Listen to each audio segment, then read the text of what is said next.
Assalamualaikum warahmatullahi wabarakatuh. Apa kabarnya santri-santri semua yang ada di rumah? Semoga santri semua dalam keadaan sehat walafiat, tetap semangat dalam mengikuti proses pembelajaran daring.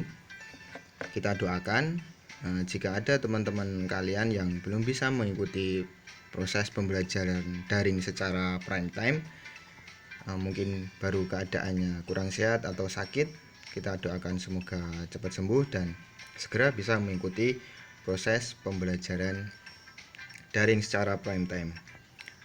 Baik, sebelum kita mulai pembelajaran hari ini, kita berdoa bersama-sama dengan membaca basmalah. Bismillahirrahmanirrahim. Santri-santri semua, pelajaran kali ini kita akan membahas tentang kehidupan manusia pada masa praaksara. Kita khususkan pada mengenal masa praaksara dan periodisasi masa praaksara. Kelas 1 semester 2. Tujuan pembelajarannya adalah harapannya santri dapat mengidentifikasi periodisasi masa praaksara di Indonesia dan mendeskripsikan perkembangan masyarakat Indonesia pada masa praaksara. Nah, konten yang kita bahas isinya adalah kita nanti bersama-sama mempelajari apa itu yang dimaksud masa praaksara dan periodisasi masa praaksara secara geologis. Ya, kita mulai. Apa itu masa praaksara? Apa pengertian dari masa praaksara? Nah, masa praaksara pengertiannya adalah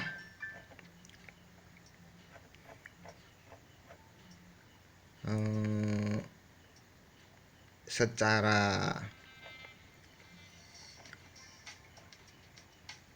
arti, ya, praaksara itu berasal dari gabungan kata, yaitu pra dan aksara. Pra artinya sebelum dan aksara berarti tulisan. Jadi praaksara itu yang dimaksud adalah masa sebelum mengenal tulisan. Jadi masa praaksara itu juga disebut juga dengan masa nirlaka.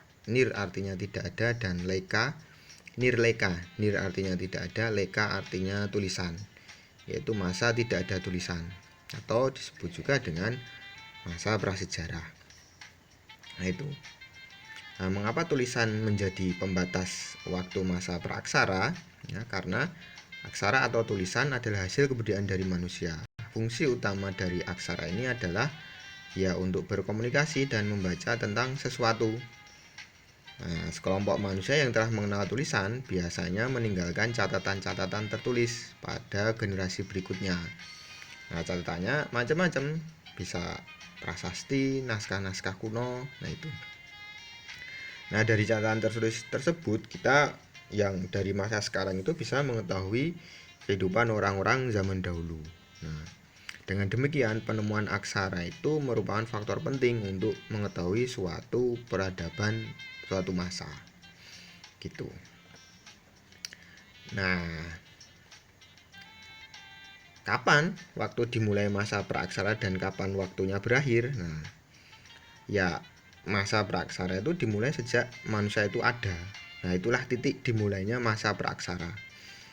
Nah, adapun waktu berakhirnya masa praaksara adalah setelah manusia mulai mengenal tulisan. Berakhirnya masa praaksara itu tidak sama bagi tiap bangsa. Masing-masing bangsa beda-beda. Misalnya nih, contohnya bangsa Mesir dan Mesopotamia. Nah, mereka itu sudah mengenal tulisan kira-kira 3000 tahun sebelum Masehi. Artinya, mereka telah meninggalkan masa praaksara kira-kira 3000 tahun sebelum Masehi. Nah, bagaimana dengan masyarakat Indonesia? Nah, Indonesia itu mulai mengenal tulisan itu sekitar abad ke-5, 5 Masehi. Nah, buktinya apa? Diketahui dari yupa atau batu tertulis peninggalan kerajaan Kutai. Nah, itu terdapat di Muara Kaman, Kalimantan Timur. Nah, dengan demikian bangsa Indonesia itu meninggalkan masa praksara pada abad ke-5 Masehi. Begitu. Nah, kita mulai materi periodisasi masa praaksara. Lebih khusus kita pelajari dulu yaitu periodisasi secara geologis. Nah, ini periodisasi secara geologis. Nah, periodisasi secara geologis itu terbagi menjadi satu, zaman arkaikum.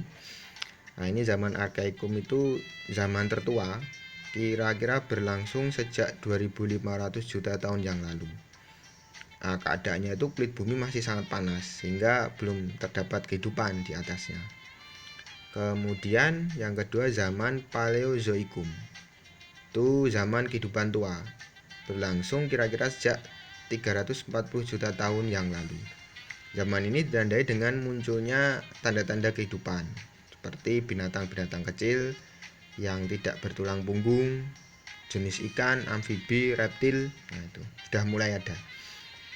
Kemudian zaman Mesozoikum, zaman kehidupan pertengahan, kira-kira 140 juta tahun yang lalu. Nah, ini di bumi makin berkembang kehidupannya, binatang-binatang mencapai bentuk tubuh yang besar. Nah, ini contoh dinosaurus zaman Jurassic. Nah, di samping itu juga mulai muncul jenis burung. Itu Mesozoikum itu disebut juga dengan zaman reptil karena pada zaman tersebut tuh binatang reptil paling banyak ditemukan. Kemudian Neozoikum atau Kenozoikum. Nah, Neozoikum atau Kenozoikum itu zaman kehidupan baru, berlangsung sejak kira-kira 60 juta tahun yang lalu. Nah, zaman itu dibagi menjadi dua, yaitu tertier dan zaman kuartier. Tertier dan kuartier. Nah, zaman tertier itu apa? Zaman tertier itu pada saat itu jenis-jenis reptil besar mulai punah. Nah, bumi umumnya dikuasai oleh hewan-hewan besar yang menyusui. Contohnya gajah purba, mamut. Nah, pernah hidup di Amerika Utara dan Eropa Utara. Dan zaman kuartier. Nah, zaman kuartier berlangsung sejak kira-kira 3 juta tahun yang lalu. Nah, zaman ini sangat penting bagi kita kehidupan sekarang karena merupakan awal kehidupan manusia pertama kali di muka bumi. Begitu kira-kira.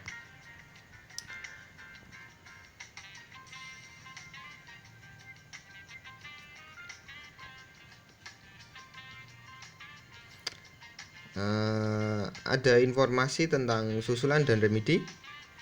Jadi nilai KKM-nya 7,5. Jadi bagi santri-santri semua yang nilai 75 atau 80 boleh silahkan mengikuti remedi. Yang kemarin terkendala jaringan atau baru sakit atau terkendala secara teknis, silahkan mengikuti susulan pada hari Rabu tanggal 10 Maret tahun 2021 jam 7 sampai jam 8. Bisa diakses di portal siswa.